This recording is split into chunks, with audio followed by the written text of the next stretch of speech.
के हैदर उस्ताद अरे बदल के निकालते हैं, रच के बदल दे कहा झकोरा मारे झूलनी, हैदर उस्ताद की चीज रही। अरे झकोरा मारे झूलनी कहे साड़ी लहरा हो झकोरा मारे झूलनी।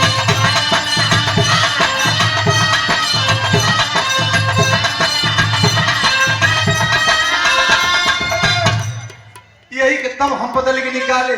अरे घुघुटवई के नीचे गोरी मुस्काई हो, घुघुटवई के नीचे बाबूराम कैलाश रच के ही में बदल के निकाल दे।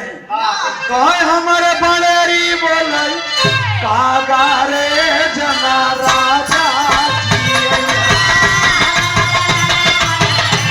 सब ही में बदलत चला गया।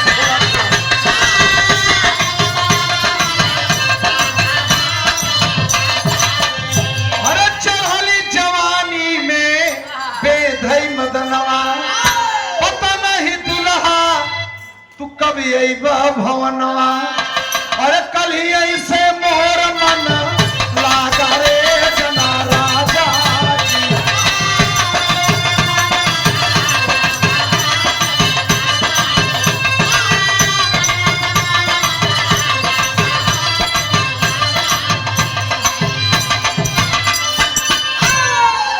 गिरिजा शैल शिखर पर जाई बरबौ रहू को अपनाई, जलाई दहिया लाई शिव पर ध्यान। पार्वती महारानी शिव पुराण में घुस जा।